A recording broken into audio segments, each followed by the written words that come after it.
ಗಿಲ್ಲಿ ಅವರು ಬಿಫೋರ್ ಈ ಡೈಲಾಗ್ ಅಲ್ಲೆಲ್ಲ ಫುಲ್ ಫೇಮಸ್ ಆಗಿ ಗಿಲ್ಲಿ ನಟ ಅಂತ ಫೇಮಸ್ ಆಗೋದಕ್ಕೂ ಮೊದ್ಲು ಗಿಲ್ಲಿ ಅವ್ರು ಇದ್ದಿದ್ದಕ್ಕೂ ಈಗ ಬಿಗ್ ಬಾಸ್, ಭರ್ಜರಿ ಬ್ಯಾಚುಲರ್ಸ್, ಅದು ಇದು ರಿಯಾಲಿಟಿ ಶೋಗಳನ್ನೆಲ್ಲ ಮಾಡಾದ್ಮೇಲೆ ನಿಮ್ಗೆ ಏನಾದ್ರು ಬದಲಾವಣೆ ಕಂಡಿದ್ಯಾ ಅಥವಾ ಗಿಲ್ಲಿ ಅದೇನಾ? ಇಲ್ಲ ನಾನ್ ಸ್ಟಾರ್ಟಿಂಗ್ ಹೇಳಿದ್ನಲ್ಲ, ಗಿಲ್ಲಿ ಜೆರಾಕ್ಸ್ ಅಷ್ಟೇ. ಬಟ್ ಗಿಲ್ಲಿ ಬೇರೆಯವ್ರ ಹತ್ರ ಬದಲಾವಣೆ ತೋರಿಸ್ತಾನೇನೋ ಗೊತ್ತಿಲ್ಲ, ಬಟ್ ನನ್ನ ಹತ್ರನೇ ಅವ್ರು. ಒಂದಿನಕ್ಕೂ ನಿಮ್ಗೆ ಹಂಗನ್ಸಿಲ್ಲ? ನಮ್ಗೆ ಹಂಗಿಲ್ಲ. ನಾವು ಕೋಟಿ ಸಂಪಾದನೆ ಮಾಡ್ತೀವಿ, ದೊಡ್ಡ ಡೈರೆಕ್ಟರ್ ಆಗ್ತೀನಿ, ನೀವು ಆಗ್ತೀರಿ, ನಾನು ಆಗ್ತೀನಿ, ನಾವ್ ಹೆಂಗಿದೀವಿ ಹಂಗೆ. ನಾವ್ ಯಾಕೆ ಹೇಳ್ತೀವಿ ಸ್ಟಾರ್ಟಿಂಗ್ ಅಂತ ಹೇಳಿದ್ರೆ, ನಮ್ಗೆಲ್ಲ ದಿಗ್ಗಜ ಸಿನಿಮಾ ಇನ್ಸ್ಪಿರೇಷನ್. ಅವನ್ ಯಾರೋ ನಾನ್ ಯಾರೋ ಸ್ನೇಹ ಅಂತ ಆಗುತ್ತೆ. ಸ್ನೇಹ ಅಂತ ಆದಾಗ ನಾವು ಒಬ್ಬರನ್ನೊಬ್ಬರನ್ನ ಯಾವತ್ತೂ ಬಿಟ್ಕೊಡೋದು ಇಲ್ಲ ನಾವು. ಅಕಸ್ಮಾತ್ ಆ ಥರ ಸಿಚುವೇಶನ್ ಯಾವತ್ತೂ ಲೈಫಲ್ಲಿ ಕೊಡದೇ ಇರಲಿ ಭಗವಂತ, ನಾನು ಅನ್ಕೊಂಡಿರೋದಷ್ಟೇ. ಬಟ್ ನನ್ನ ಹತ್ರ ಬರ್ತಾನೆ, ಇವಾಗಲೂ ಅವ್ನು ಕಾರ್ ತಗೊಂಡಿದ್ದಾನೆ ಅಥವಾ ನಾನು ಸ್ಟಾರ್ ಆಗಿದ್ದೀನಿ, ನಾನು ಆ ಥರ ನೆಲದ ಮೇಲೆ ಕೂತ್ಕೋತಾನೆ, ನೆಲದ ಮೇಲೆ ಊಟ ಮಾಡ್ತಾನೆ, ನನ್ನ ಜೊತೆನೆ ಮಲ್ಕೋತಾನೆ. ವೆರಿ ಸಿಂಪಲ್ ಸ್ಟ್ಯಾಂಡರ್ಡ್ ಆಟಿಟ್ಯೂಡ್, ಈಗೋ ಅದೆಲ್ಲ ಏನು ಇಲ್ಲ ಪಾಪಚ್ಚಿ. ಯಾಕಂದ್ರೆ ಈಗ ಸ್ಟಾರ್ಟಿಂಗ್ ರೈತರ ಮಗ ಅಲ್ಲ ಮೇಡಮ್, ಹೊಲದಲ್ಲೆಲ್ಲ ಕೆಲಸ ಮಾಡೋದು. ನಾವು ರೈತರ ಮಕ್ಳೇ. ನಮ್ಗೆ ಅಹಂಕಾರ ಅನ್ನೋದು ಬರಲ್ಲ. ಯಾಕೆ ಬರಲ್ಲ ಅಂತ ಹೇಳಿದ್ರೆ ನಾವು ಅನುಭವಿಸಿರೋ ಕಷ್ಟನೇ ಆ ತರ ಇದೆಯಲ್ಲ. ಮತ್ತೆ ಈಗ ನಾವು ತುತ್ತನ ಕಷ್ಟಪಟ್ಟಿದೀವಿ, ಎಷ್ಟೋ ಸರಿ ದೇವಸ್ಥಾನದಲ್ಲಿ ಹೋಗಿ ತಿಂದಿದೀವಿ. ಅದು ಬೇರೆ ಲೆವೆಲ್ಗೆ ಅದು ಪ್ರಾಬ್ಲಮ್ಸ್. ನಿಮ್ಗೆ 2019 ಕೊರೋನಾ ಬಂದಿದ್ದಲ್ಲ, 2020 ಒಂದು ಇನ್ಸಿಡೆಂಟ್ ಇದೆಯಲ್ಲ, ಅದು ಬೇರೆ. ಲಾಕ್ಡೌನ್ 2020 ಇನ್ಸಿಡೆಂಟೇ ಬೇರೆ. ಯಾಕೆ ಹೇಳ್ತೀನಿ ಅಂದ್ರೆ, ಆ ಟೈಮಲ್ಲಿ ಸಿಕ್ಕಾಪಟ್ಟೆ ಹೆಣಗಳು. 2020 ಭಯಂಕರ ಹೆಣಗಳು, ಅಲ್ಲೇ ಮುಚ್ಚಿಬಿಡೋರು, ದೊಡ್ಡ ಗುಂಡಿ ತೆಗೆದು ಮುಚ್ಚೋರು. ಸೊ ಸಮಥಿಂಗ್ ಹೆಣ ಸುಡಕ್ ಸ್ಪೇಸ್ ಇಲ್ಲ ಸುಮ್ಮನೆ ಹತ್ರ. ನಾವೇ ಹೋಗಿ ತಲುಪ್ತೀವೋ ಊರ್ವೇಲಿ ನಮಗೆ ಡೌಟ್. ಸರಿ ಹೆಂಗೋ ಮಾಡಿ ಹೋಗಿ ಊರಿಗೆ ತಲುಪ್ತೀವಿ. ಊರ್ಲಿ ಆಲ್ರೆಡಿ 3 ತಿಂಗಳು ಲಾಕ್ಡೌನ್ ಆಗೋಯ್ತು. 19 20 3 ತಿಂಗಳು ಲಾಕ್ಡೌನ್ ಮಾಡಿದ್ರು, ಕರೆಕ್ಟ್ ಅಲ್ವಾ? ಸೊ 20 ಲಾಕ್ಡೌನ್ ಮಾಡಿದ್ರು, 20 ನಾನು ವಾಪಸ್ ಬಂದಿದ್ದೀನಿ. ಬಂದೆ ಬೆಂಗಳೂರು ಬಂದು ವಾಪಸ್ ನೋಡ್ತಿದ್ದೀನಿ, ಅಕ್ಕಿ ಹುಳಾಗೋಗಿತ್ತು, ರಾಗಿ ಹಿಟ್ಟು ಹುಳಾಗೋಗಿತ್ತು, ಸಾಂಬಾರ್ ಪೌಡ್ರ್ ಹುಳಾಗೋಗಿತ್ತು, ಎಲ್ಲನೂ ಬಿಸಾಕ್ತೆ. ಲಾಸ್ಟಲ್ಲಿ ನೀವು ನಂಬ್ತಿರ ಬಿಡ್ತಿರೋ, ರಾಗಿ ಹಿಟ್ಟಿರುತ್ತಲ್ಲ ಅದನ್ನ ಜರಡಿ ಇಡುತ್ತೆ. ಯಾಕಂದ್ರೆ ನಮ್ಮ ಹತ್ರ ಫೈನಾನ್ಸ್ ಇಲ್ಲ.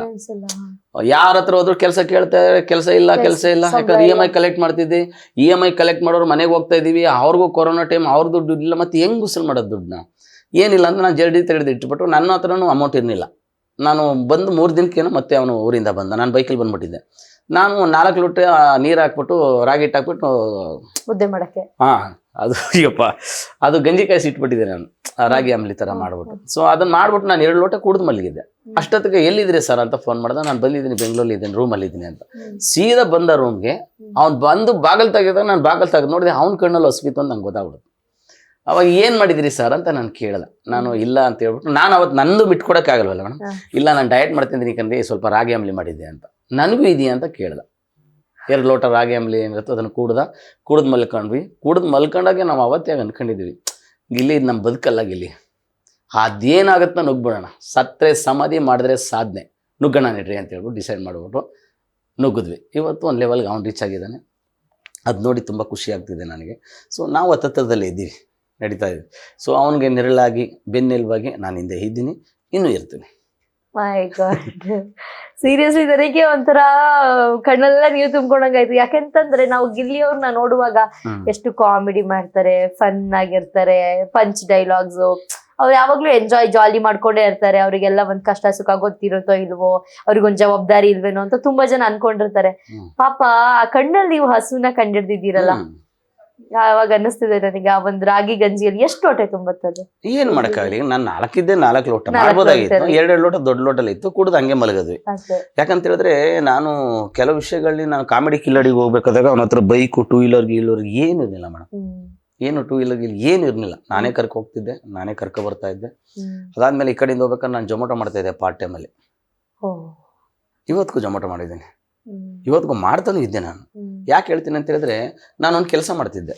ಯಾವತ್ತು ನಾವು ವಿಡಿಯೋಸ್ ಬಿಟ್ಮಲ್ಲ, PO2 ರಾಂಗ್ ಶೇಡ್ ರಂಗನಾಥ, ಇಲ್ಲಿಂದ ಒಂದು ಸರೌಂಡಿಂಗ್ ಅಲ್ಲಿ ಒಂದು ಸದ್ದಾಗತ್ತೆ ಆಫೀಸಲ್ಲೇ. ಅವ್ನು 2 ದೋಣಿ ಮೇಲೆ ಕಾಲಿಟ್ಟಿದ್ದಾನೆ, 2 ಕೆಲಸನೂ ಮಾಡ್ತಾ ಇದ್ದಾನೆ, ನಮ್ಗೆ ಯಾಕೆ ಆ ಸ್ಪೇಸ್ ಕೊಡಲ್ಲ ಅಂತ.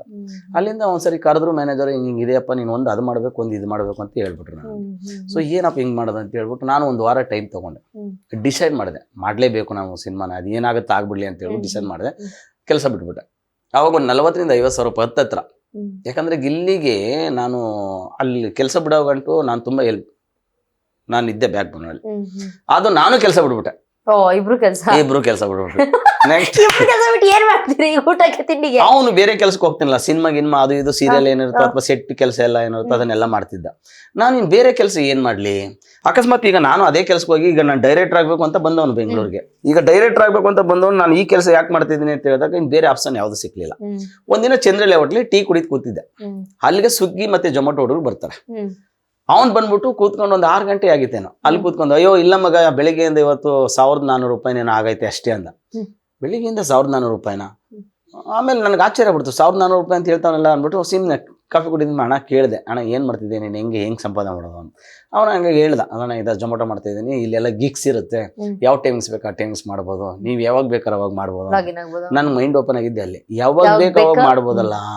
ಓಕೆ ಓಕೆ, ಎಷ್ಟು ಸಂಪಾದನೆ ಮಾಡ್ಬೋದು ಅಣ್ಣ? ಪರ್ ಡೇ 2,500 ಸಂಪಾದನೆ ಮಾಡ್ಬೋದು. 2,500 ಅಣ್ಣ, ತಿಂಗಳಿಗೆ 75,000 ರೂಪಾಯಿ ಆಗೈತಲ್ಲ. ಓಕೆ ಅಂತ ಹೇಳ್ಬಿಟ್ಟು ಎಲ್ಲ ಕೇಳ್ಕೊಂಡು ನಾನು ಮಾಡ್ಬೋದಾ ಅಂತ. ನಾನು ನಿನ್ನ ಹತ್ರ ಗಾಡಿ ಇದೆ, ಡಾಕ್ಯುಮೆಂಟ್ಸ್ ಏನಿತ್ತು ಅಂದ್ರೆ ಅಪ್ಡೇಟ್ ಮಾಡ್ಬಿಟ್ಟು ಮಾಡ್ಬೋದು ಅಂತ ಹಾಸ್ಪಿಟಲ್ ಕೂತ್ಕೊಂಡು ಐಡಿ ಕ್ರಿಯೇಟ್ ಮಾಡಿದೆ. ಜೊಮ್ಯಾಟೊ ಬ್ಯಾಗ್ ಬಂತು, ಜೊಮ್ಯಾಟೊ ತಗೊಂಡು ಮೊದಲು ಹತ್ತೆ ನಾನು ಇಲ್ಲಿ ನನಗೆ ಏನೋ ಇರುತ್ತೋ ಕೆಲಸ ಮಾಡಬೇಕು, ನನಗೆ ಇಲ್ಲೊಂದು ಸಿಕ್ಕಾಪಟ್ಟೆ ಕ್ರಿಟಿಕಲ್ ಹೋಗ್ಬಿಡ್ತೀನಿ. ಸರಿ ಡಿಸೈಡ್ ಮಾಡಿದ್ವಿ, ಜೊಮ್ಯಾಟೊ ಮಾಡೋಕ್ಕೆ ಸ್ಟಾರ್ಟ್ ಮಾಡಿದ್ವಿ. ನನಗೆ ಲರ್ನಿಂಗ್ ಬರೋಕ್ಕೆ ಸ್ಟಾರ್ಟ್ ಆಯಿತು. ಸಿನಿಮಾಗ ಡೈಲಾಗ್ ಬರೆಯೋಕೆ ಹೋದಾಗ ಡೈಲಾಗು ಅದು ಇದೆ. ನನ್ಗೆ ಇವತ್ತು ಹೆಂಗ್ ಅನ್ನಿಸ್ತಿದೆ ಅಂತ ಹೇಳಿದ್ರೆ, ನನಗೆ ನಮ್ಮ ಅಮ್ಮ ಹೇಳಿದ ನೆನಪು, ನೀನೇನೋ ಮಾಡ್ತೀಯ ಅದನ್ನ ನ್ಯಾಯವಾಗಿ ಸಂಪಾದನೆ ಮಾಡು, ಯಾರಿಗೂ ಮೋಸ ಮಾಡಿ ಸಂಪಾದನೆ ಮಾಡಬೇಡ ನೀನು. ನಾನು ಯಾವ ಕೆಲಸ ಮಾಡಿದ್ರೆ ಏನು, ಹೌದೌದು, ದರೋಡೆ ಮಾಡಿದ್ರೆ ದರೋಡೆ ಹಂಗಂತಾರ. ನಾನು ಜೊಮ್ಯಾಟೊ ಮಾಡಿ, ಯಾಕಂದ್ರೆ ಒಬ್ಬ ಭಿಕ್ಷೆ ಮಾಡ್ಬಿಟ್ಟು ಜೀವನ ಮಾಡ್ತಾನೆ ಅಂತ ಹೇಳಿದ್ರೆ ನಾನು ಅದಕ್ಕಿನ್ನ ಕಡಿಮೆನ ಜೊಮ್ಯಾಟೊನೇ ಮಾಡ್ತೀನಿ. ಎಷ್ಟು ಸರಿ ನಾನು ಗುರ್ತಿಡ್ದು ಬಿಡೋರು, ಸರ್ ನಲ್ಲಿ ಮುಳಿ ಅಲ್ವಾ ನೀವು, ಅಯ್ಯೋ ಒಳ್ಳೆ ಕತೆ ಆಯ್ತಲ್ಲ ಅಂತ ಹೇಳ್ಬಿಟ್ಟು ನಾನೇನ್ ಮಾಡಿದೆ, ಸೀದಾ ಕೆಲವರೆಲ್ಲ ಬರೋರು, ಫೋಟೋ ತಗೊಳ್ಳೋರು, ಸೆಲ್ಫಿ ತಗೊಳ್ಳೋರು, ಇದನ್ನೆಲ್ಲ ಮಾಡ್ಬಿಟ್ಟು. ಬಟ್ ಏನೋ ಒಂದು ಮಾಡಿ ನಾವು ಗುರುತಿಸ್ತೀರ ಒಂದು ಖುಷಿ ಇತ್ತು ನನಗೆ. ಬಟ್ ಆ ಖುಷಿ ಕೆಲವು ಟೈಮ್ಗಳು ನಾವು ಡಿಸ್ಕಷನ್ ಮಾಡ್ತಾ ಇದ್ವಿ, ಇಲ್ಲಿ ನಾವು ದೇವರು ನಮ್ಗೆ ಆಶೀರ್ವಾದ ಮಾಡ್ತಾಗ ನಾವು ಬೇರೆ ಲೆವೆಲ್ಗೆ ಹೋಗ್ತೀವಮ್ಮ, ಸ್ವಲ್ಪ ವೆಯ್ಟ್ ಮಾಡೋಣ ಅಂತೇಳಿ ಕಾಯ್ತಾ ಕಾದ್ವಿ. ಪ್ರತಿ ಸರ್ತಿ ನಾನಲ್ಲಿ ಇಟ್ಟಿರ್ತೀನಿ, ಅದರಿಂದ ಹೂ ತೆಗೆದು ಧ್ರುವಣ್ಣನ ಜೊತೆ ಜಗಳ ಬಿದ್ದಿರಂಗ ಅವ್ರೆ ಡೈಲಿ ಮಾಡ್ತೀನಿ. ಏನ್ ಮ್ಯಾಟ್ರಿಗೆ ಜಗಳ ಆಗಿತ್ತು ಅದು ನಮಗ್ ಇನ್ನೂ ಬೇಜಾರಾಗಿದೆ. ಕಣ್ಣು ಮುಂದೆ ಆಗ್ತಿರೋ ನೋಡ್ಕೊಂಡಿರ ಆಗ್ತೇನೆ ಇಲ್ಲ. ಅವ್ರು ಒಬ್ಬರೇ ಇದ್ದಾಗ ಎಮೋಷನಲಿ ಇವರೇ ಸಪೋರ್ಟ್ ಮಾಡಿದ್ರು. ಇನ್ನೂ ಅದು ಮೈ ಊರಿತದೆ ನನಗೆ. ನೀನೇ ನಿನ್ ವೀಕ್ನೆಸ್ ಬಿಟ್ಕೊಟ್ಬಿಡಿ ಅಂತ ನಾನು. I am not a fool. ಯಾರು ಸವಾಸನೆ ಬೇಡ, ಅವ್ರ ಸವಾಸನೆ ಬೇಡ, ಸೈಲೆಂಟ್ ಆಗ್ಬಿಡು. ಆಗಿರುವುದು, ಆಗುತ್ತಿರುವುದು, ಆಗಲಿರು ಎಲ್ಲವೂ ಒಳ್ಳೆಯದ. ಬಿಗ್ ಬಾಸ್ ಇಂದು ರಾತ್ರಿ 9:30ಕ್ಕೆ.